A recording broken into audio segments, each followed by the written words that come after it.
So you said something happened to one of your tenants' children while you was... Yeah, one of the tenants, actually, she was leaving her home, and she was going into the elevator. Her children went in the elevator, and somehow they went in the elevator and the door closed on her. So she was, outside in the hallway. So she immediately ran up and down the stairs, of the building, trying to locate her children.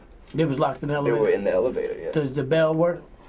I believe the bell does work. I'm not sure if they knew how to operate the bell. They were young kids? They were young kids. Okay. Very young kids. Very young kids. In our community, yes, elevators hasn't worked in housing districts.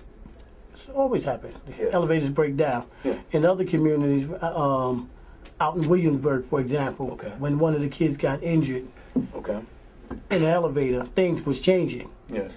But in our communities, these elevators don't work on a long time. What do you do? We call that housing. We're going to deal with housing. I know you got a nice little platform here for housing.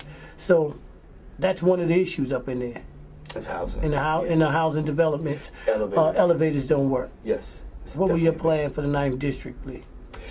Well, we need to work with NYCHA. Right now, NYCHA has about a $200+ million budget deficit. So understandably, some things they cannot do, but there's some things that need to be done. Now, we know the mayor appoints, the chairman at NYCHA. So the city council, as a member of the city council, I would love to work with the city council to put pressure, on the mayor to, pressure the chairman to make much needed changes. You have residents, when their refrigerator breaks, they have to buy their own refrigerator. I've talked to 2 residents that they've had to purchase their own things when something happens. That's, under normal circumstances, when your refrigerator breaks, the landlord has to replace it.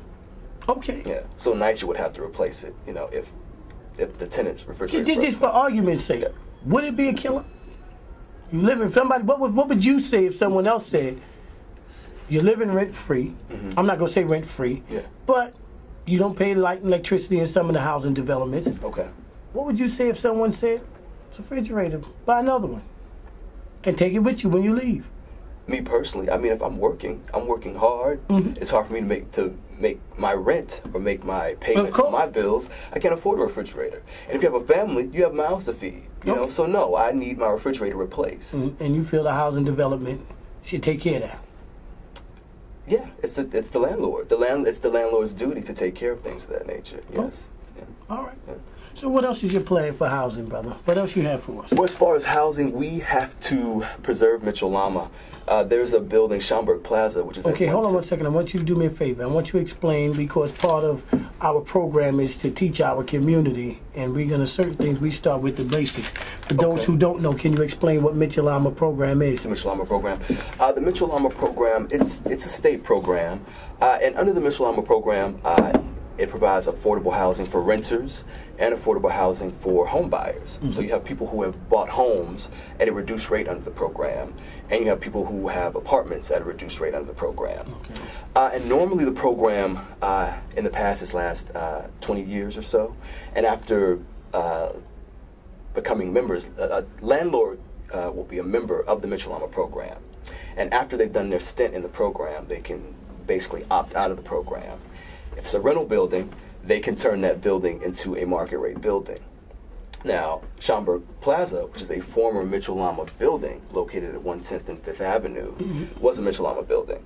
It's no longer a Mitchell-Lama building, and it's now known as the Heritage, so it's a market rate building. So the rents, they're not, affordable. They're not protected. So now... What's affordable? What do you call affordable housing? Affordable? Well, right now the rents are, $2,000. Come up. That's not affordable. Okay. For the community. For the community. Based on community. Based on the community. District 9, the average income is about. It should have went up. I mean, you got different people in the community. Community changed a lot now. Yes, but it hasn't. The complexion's changed. The complexion. What about the income? The complexion has changed, but what about the original residents there? Okay, no, I'm trying to find out. Yeah. So now, what's the income of the community? The average income it's one of the lowest in Manhattan. I want to say roughly below $20,000 a year. Really? Yes. Are you sure with that figure? I would have to check and get back to you. You sure now? I would have to check and get back. Got to know your district. Yeah. Okay, so you say below 20,000. Yeah. So what's affordable? Or mid-20s. What's affordable? Right now, I'm paying $800 a month for where I'm living. Is it affordable?